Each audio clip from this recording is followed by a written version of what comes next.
داسې بنگار بکوي جړا دی جاړي به دا قرآن فریاد بکوي د آواز د جړا به داسې وي لکه د ګبینو د شهدو د مچو آوازونه رب العالمین ته به دا فرمایي چې یا ربي تا داسې قوم ته لېږلی ومه چې اتلا ولا یعمل بي زه د دوی په درمیان کې موجود ومه زما به تلاوت کېدو په جومات کې موجود ومه په کورونو کې موجود ومه خو په ما باندې چا عمل نه کوو چې داسې وخت به راشي چې دا قرآن به پورته شي الله تعالی قرآن کې هم داسې فرمایي ولئن شئنا لنذهبن بالذي اوحینا الیک که مونږ وغواړو مونږ به دغه وحی چې تا ته نازله کړې پیغمبره مونږ به واپس بوزو بیا صحیح روایت کې راغلی دی چې دا قرآن به یو ځل پورته شي داسې وخت را روان دی قیامت ته نږدې قرآن به پورته کېږي د قاریان سحر چې راپاسېږي د قاریانو د سینو نه دا قرآن به پورته شوی ورته یاد به نه وي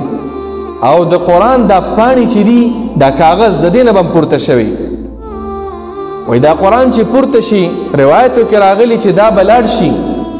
یطوف حول العرش د عرش نه به داسې طواف کوي له دوی کدوی النحل داسې بنگار به کوي جړا دی جاړي به دا قرآن فریاد به کوي د آواز د جړا به داسې وي لکه د ګبینو د شهدو د مچو آوازونه رب العالمین ته به دا فرمایي چې یا ربي تا داسې قوم ته لېږلی ومه چې اتلا ولا یعمل بي زه د دوی په درمیان کې موجود ومه زما به تلاوت کېدو په جومات کې موجود ومه په کورونو کې موجود ومه خو په ما باندې چا عمل نه کوو عزیزانو عمل کول په قرآن دا مقصد د قرآن دی خپل ټولې خوشحالیانې خپل ټول غمونه د قرآن مطابق تیرول دې ته ویل کېږي عمل په قرآن تجارت چې کې بزنس چې کې کاروبار کې مخکې کاروبار مه کوه مخکې ځان پوه کړه چې دا کار زه کوم دا حلال دی که حرام قرآن ماته څه وایي دې ټولو امورو کې صرف داسې نه چې زه مونځ به کوم او دا به صرف د قرآن مطابق کوم نور زما خوښه ده نه د یهودو کار به نه کوو چې بعضې قرآن منو بعضې نه منو نه ټول قرآن به منو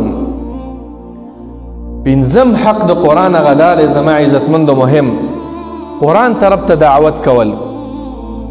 دا د قرآن پرچار کول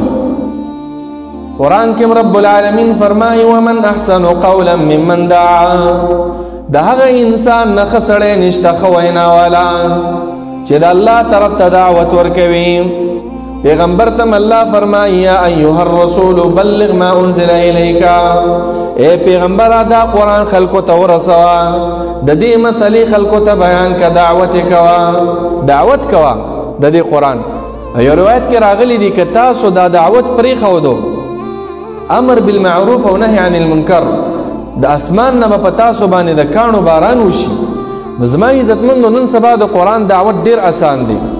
په موبایل باندې په واتساپ باندې په فیسبوک باندې په یوټیوب باندې په نور په دې سوشل میډیا باندې د قرآن پرچار کوئ د قرآن یو آیات نشر کوئ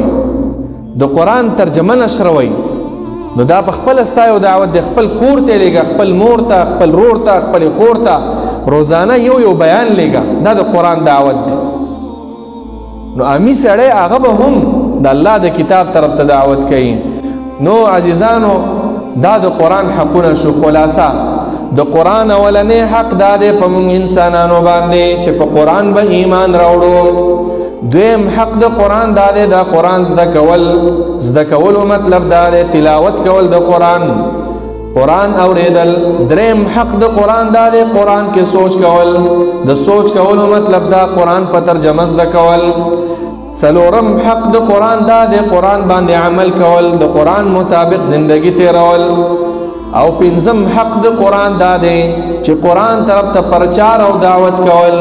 نو چې کله دا حقونه مونږ او تاسو کې راشي نو بیا به مسلمانان کامیابي اوس ځان له په خپله نمبرې ورکوئ چې ما څومره حقونه د قرآن هغه منلي دي او څومره په ما کې موجود دي